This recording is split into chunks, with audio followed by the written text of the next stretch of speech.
Aloha, everyone. On behalf of Governor Green, welcome and thank you for joining us. Today, Governor Green will proclaim Tsunami Awareness Month. The Hawaii Emergency Management Agency and other tsunami experts will provide tips and information on how to best prepare for tsunamis. Facilitated questions and answers will follow promptly after remarks conclude, and without further ado, it is my privilege to introduce Governor Josh Green.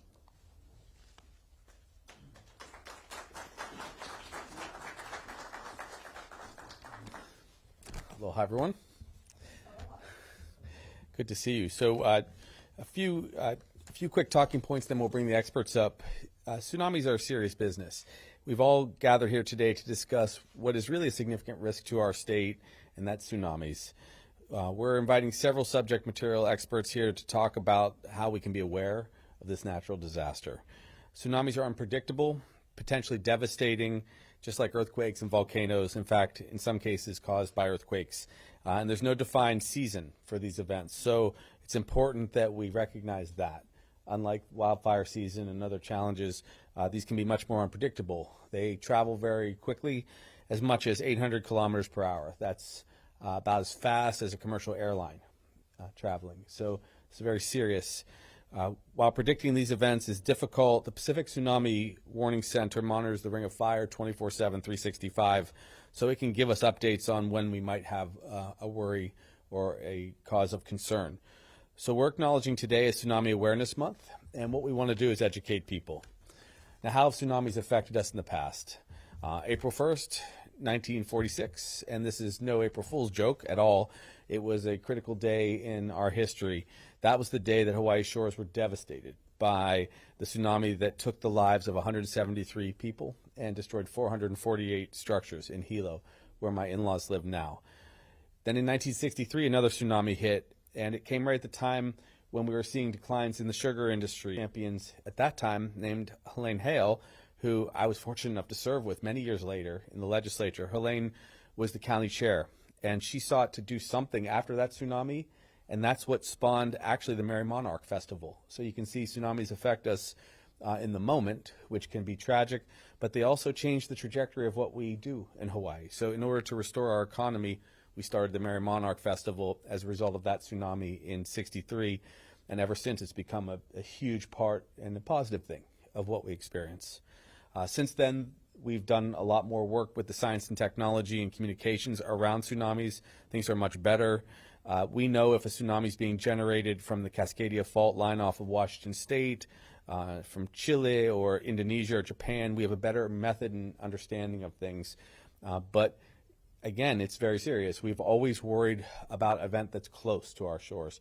And we, at least I, have been aware for some time now that one of the catastrophic events that we could face if we had a terrible earthquake or loss of part of the shelf on Big Island, just off of the volcano, is a wave that would come very quickly. So we have to be aware, we have to have experts, and that's what we're going to do here in a moment.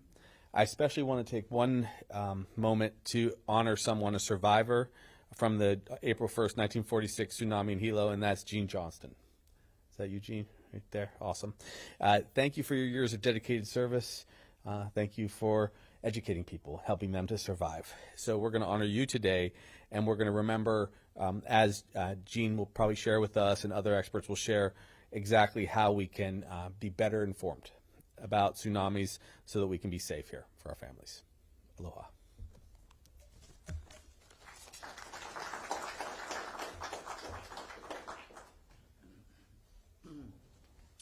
Mahalo, Governor Green. Now, we would like to please welcome Haima Administrator James Barros.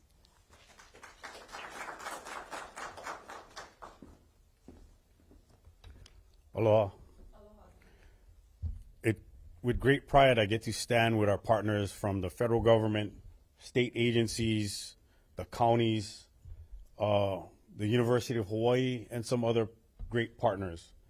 This year, we started a new partnership with St. Louis School, and we started this Tsunami Ambassadors. 6 extremely bright 8th graders from St. Louis embarked on a journey to Hilo, where they spent the day with Dr. Dudley and Cindy at the Pacific Tsunami Museum, another great partnership that we have. They immerse themselves in the awareness and education of tsunamis. And I'm really looking forward to how they'll come back and spread that education and awareness about tsunamis. And then how they get our communities to be ready for action when the tsunamis warnings are issued. So that's one partnership that I'm looking forward to expanding. We're able to do it with a grant through NOAA, and we're looking and expanding this grant.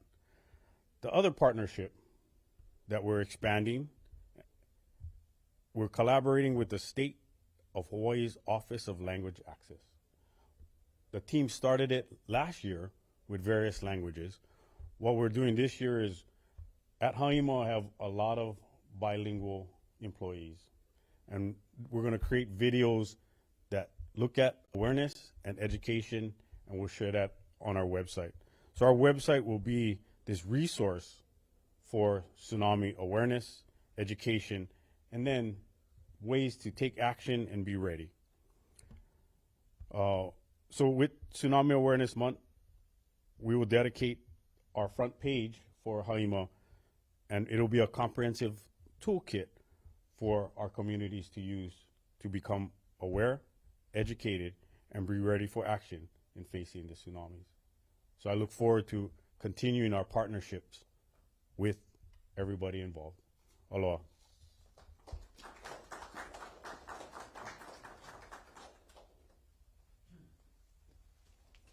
Mahalo, Administrator Barros.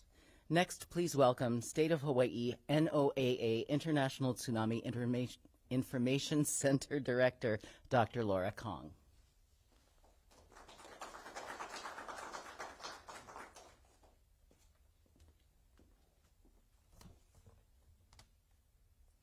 Good morning. Aloha kako. Thank you, Governor, Administrator. Today, April 1st, April Fool's Day, 78 years ago, a magnitude 8.6 earthquake from the Aleutian Islands generated a tsunami that took about 4.5 hours to hit our state. By 6:30 a.m., waves that would reach 53 feet on the Big Island, 33 feet on Maui, 54 on Molokai, 35 on Oahu, and 45 feet on Kauai began to arrive. Altogether, in the state of Hawaii, 158 people lost their lives and $340 million of damage. By 1948, the U.S. seismic sea wave warning system was in place. Today, the Pacific Tsunami Warning Center is providing those 24/7 tsunami warnings. During tsunami events, the PTWC, the state, the county, and their tsunami advisors like myself, we work together to assess the threat and advise the public. Hawaii is a bullseye for distant tsunamis from around the Pacific Ring of Fire. 25 tsunamis have hit us, causing 244 deaths. We also have a local threat from the Big Island. Large earthquakes that can generate tsunamis that can hit within minutes and even before the warning sirens can sound. And they can hit Oahu in about 30 minutes if it's a Kona event. So for local tsunamis, everyone needs to know the natural tsunami warning signs and immediately evacuate to high ground. As we heard, unlike hurricanes, tsunamis have no seasons. We don't know where the next one will be. We don't know when, and we don't know how big. So it's really important for us to be prepared. So this month, Tsunami Awareness Month, take a bit of time to get tsunami ready. As we heard, be aware, get educated, and then take action. Visit the ITEX One Stop website, where we've got compiled Hawaii information, tools, and resources. It's an easy URL, tsunami.org, as well as, hawaiitsunami.org, apologize. We have a 2024 Hawaii Tsunami Preparedness video. It was done by the Department of Education and the University of Hawaii Sea Grant. Find what a tsunami is, find what the alerts mean, and what action to take. And then finally, access the online city and the state tsunami evacuation map viewers. find out where you need to evacuate to, and finally, make an emergency plan so you and your family will be prepared for the next tsunami. Mahalo, and thank you for your time.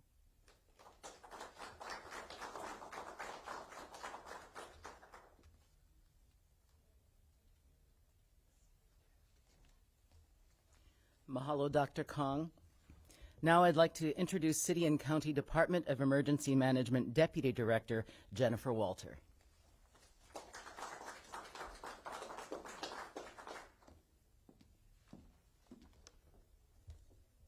Thank you and good morning.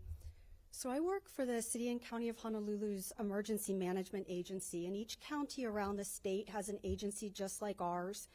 And our agencies are responsible for planning for tsunamis before one happens. And then during an event, we issue alerts to warn the public, and we direct public evacuations at the local level during a tsunami warning. And this month, our message that every county wants to share with the public is that we're asking you to refresh your tsunami readiness. What will happen if there is an event, and what you need to do today to be ready for that event happening. A tsunami provides very little warning time, minutes if it's a local tsunami to a few hours if it's a distant tsunami. And your county's evacuation plan, our ability to successfully move a large number of people within a very short amount of time, depends on each and every person taking action now to be aware, to be educated, and to be ready. So we want to refresh a few things. When there is a tsunami warning, we will sound the local alert systems in every county. This means the sirens will go off and messages will appear on television and by your cell phone telling you that there's a tsunami warning and giving evacuation instructions. Ahead of an event, you can also sign up for a free mass notification system that each county has. If you go to the local emergency management agency's website, that often provides additional information with local instructions and information on what's going on in your county. Once the sirens have sounded, we'll begin evacuation. And again, for us to move a large number of people in a really short window, here's some key things we want people to do this month. Know the zones. Many counties have more than one zone now. So knowing if you live, work, or play in an evacuation zone is critical, and identifying what those routes are you would evacuate. We also encourage everyone this month to take some time to think about their neighbors and who might need assistance during that evacuation.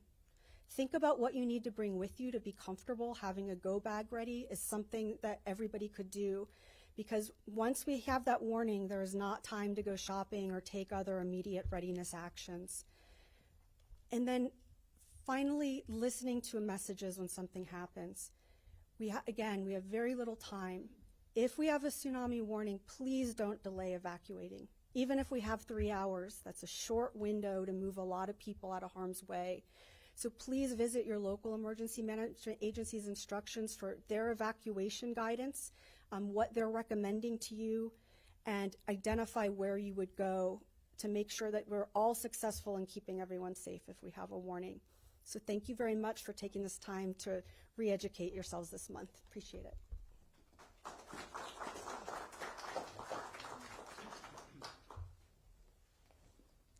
Mahalo, Deputy Director Walter. Next, I'd like to call up NOAA Pacific Tsunami Warning Center Representative Dr. Charles McCreary.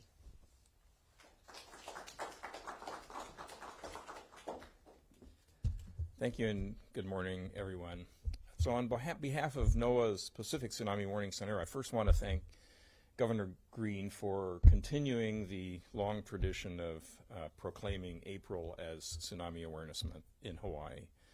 You know, maintaining a certain level of tsunami awareness and education is critical, as our other speakers have already noted, for saving lives when we have tsunamis. And our warning system depends not only on the alerts that are issued by our center, but also on the preparedness and quick actions of our partner organizations and agencies, as well as the public.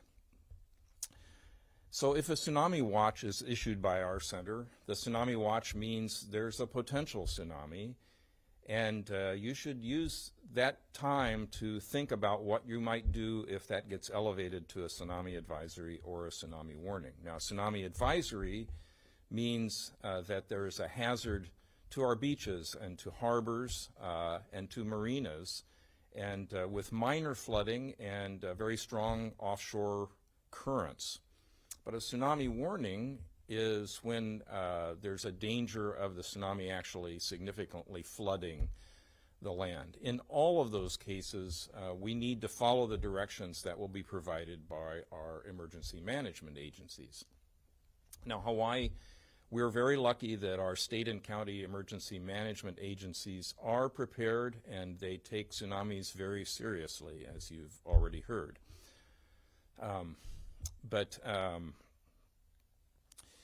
We're also very lucky that our media organizations in the state of Hawaii help us with information about tsunamis that keeps our state aware, and they're also critical for helping to get out the word quickly when we do issue an alert.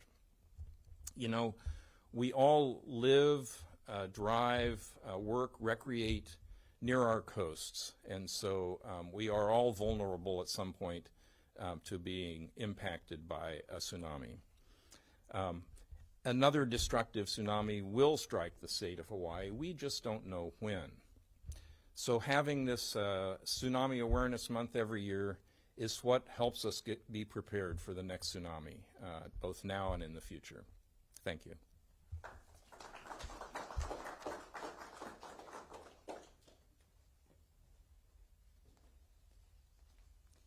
Mahalo, Dr. McCreary. And now, please help me welcome tsunami survivor, Jeannie Johnston.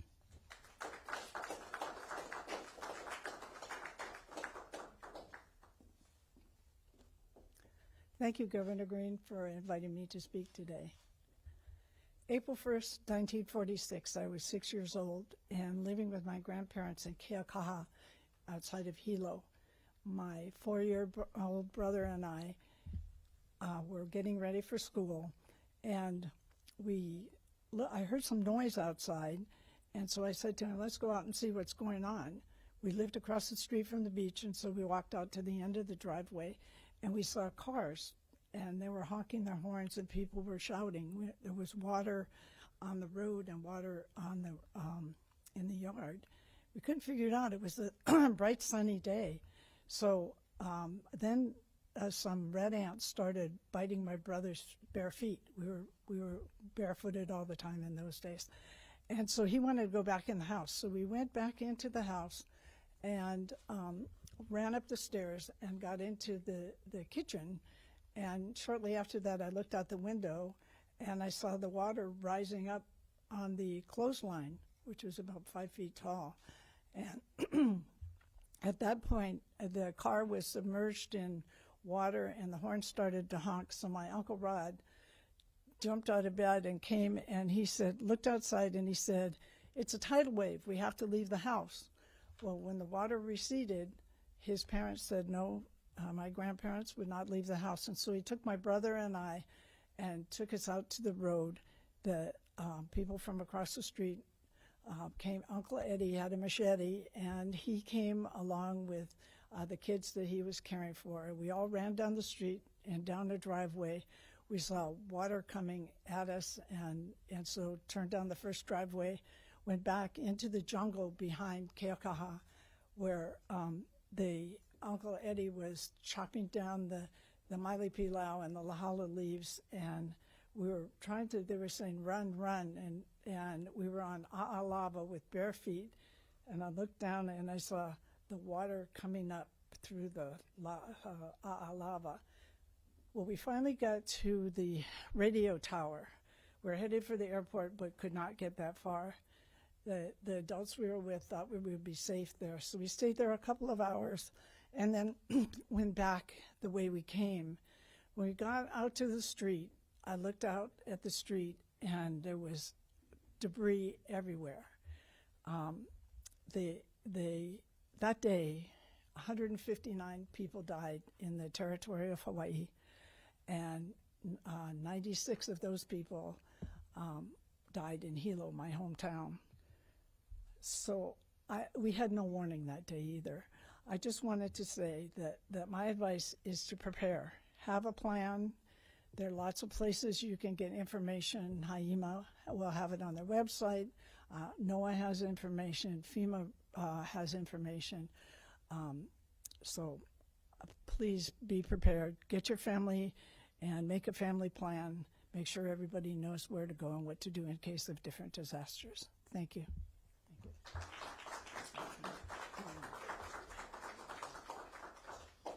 Mahalo, Jeannie. That radio tower, the old KHBC radio tower that eventually became a different station's tower, was put there because it was near like a swamp. It was water, and so that helped carry the radio signal. Who knew it had been such a threat to previous generations in Hilo?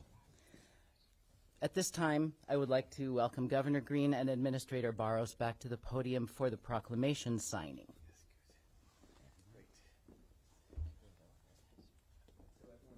Please stay. This proclamation, which we will present to the team here, speaks to the hazards that face our state, and none more probably dangerous than a tsunami because of its speed and unpredictability. You've heard the details of what a tsunami can do to us. You've heard a heroic story from Jeannie, which is just amazing. And this is also a reflection on the April 1st, 1946 tsunami that was generated from the Aleutian Islands, as you heard. So the whereas statement of probably import here is, whereas the Hawaii Emergency Management Agency, National Oceanic and Atmospheric Administration, NOAA, National Weather Service, Pacific Tsunami Warning Center, Hawaii County Civil Defense, Honolulu Department of Emergency Management, and all of our other entities, all of the county emergency management agencies will be aware and conduct outreach events throughout this month, raising awareness about the tsunami hazard that exists and how the public can reduce their risk through knowledge and preparedness, so that they know when you have to get out of the way and out of harm's way, more specifically, if a tsunami comes. So this is now Tsunami Awareness Month here on April 1st, 2024. And we give this pen to you. And this is it. I guess we give this to you, Barros. This is the proclamation.